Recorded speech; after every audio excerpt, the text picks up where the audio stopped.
everyone, welcome back to my channel. Today I'm going to talk about 5 geomechanics papers that you ought to read that have recently been published.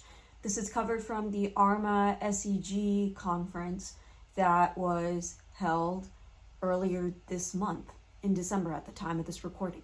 Before we get to the content, please be sure to like this video, subscribe so you can get more content in oil and gas and professional development topics, and please be sure to comment on the video below on the YouTube platform so I can incorporate your feedback into future videos. Please be sure to hit that notification bell when you do subscribe because I upload every Friday and every Sunday. Every Friday is a professional development topic, and every Sunday is a technical review. Well, let's get to the content. The first paper I'm going to suggest you read is a new computational method to determine breakdown pressures during hydraulic fracturing. This is Arma paper number 55 in the conference that was hosted earlier this month.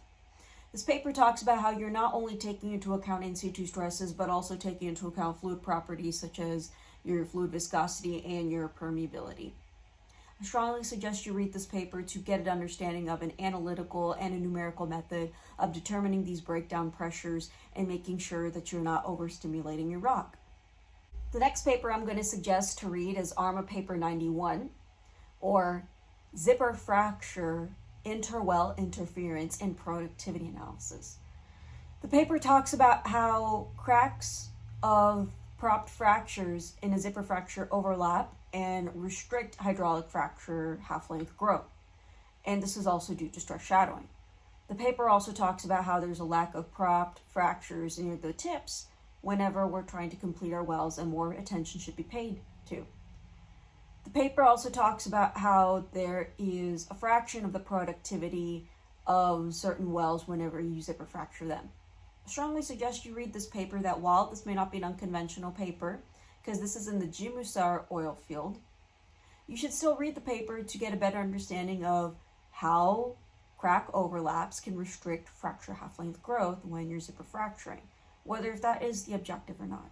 Next paper I suggest you read talks about stress anisotropy changes due to hydraulic fracture well depletion, or this is paper number 109 from Arma.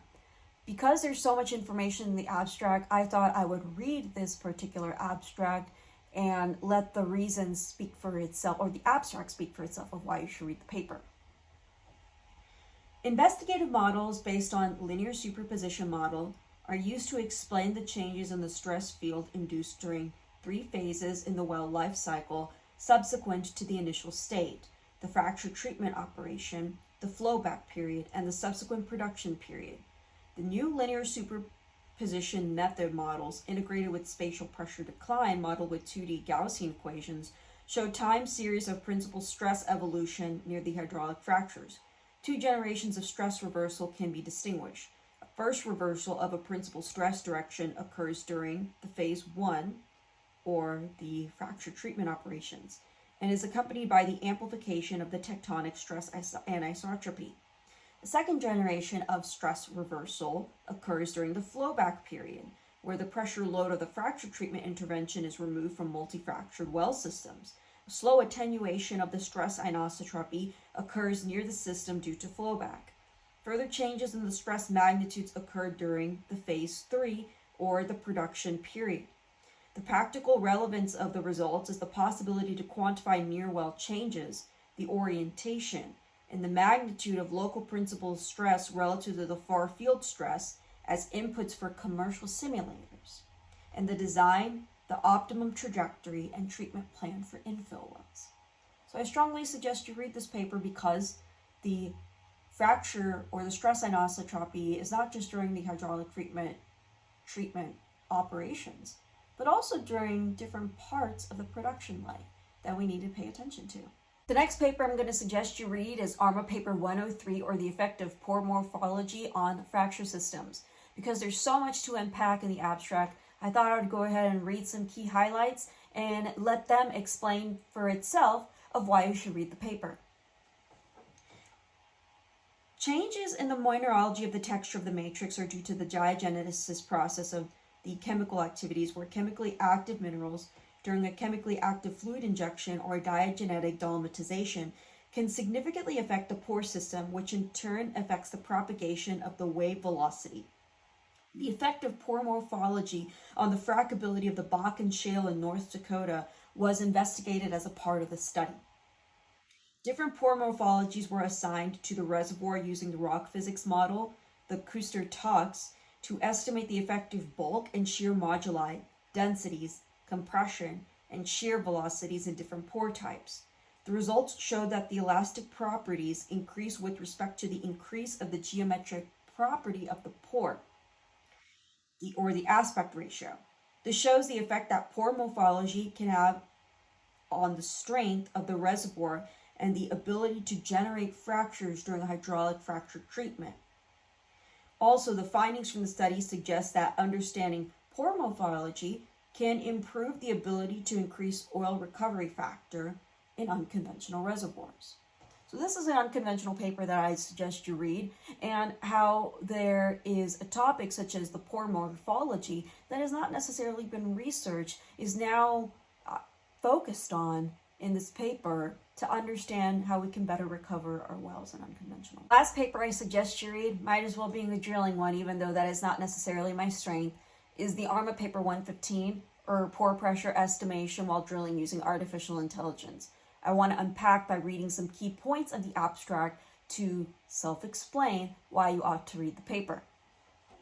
Prediction of pore pressure is significantly, mainly for drilling, can improve the quality of decisions in drilling economics.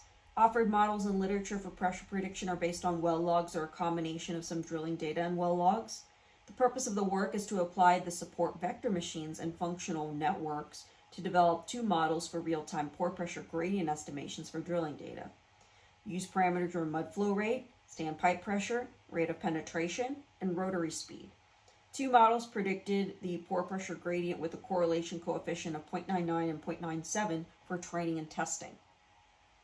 Root mean squared error range from 0.008 to 0.021 psi per foot for training and testing, respectively, between the predicted and actual pore pressure data. The average absolute pressure error, or AAPE, range from 0.97% to 3% for training and testing, respectively. Developed models were validated using another data set. The models predicted the pore pressure gradient for the validation data set at a high accuracy.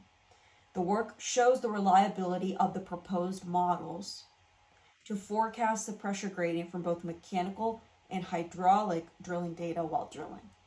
So I strongly suggest you read the paper because, well, the paper obviously had some great results using artificial intelligence, and it gives us an idea of what else we can use with the data that we currently have and implement that into data analytics. And that's a wrap, everyone. Those are the 5 papers in geomechanics that I suggest everyone should read based on the most recent conference. As usual, please be sure to like this video, subscribe so you can get more content in oil and gas and professional development topics, and please be sure to comment on the video below on the YouTube platform so I can incorporate your feedback into future videos. Thanks so much for taking the time to watch this video, and I'll see you in the next one.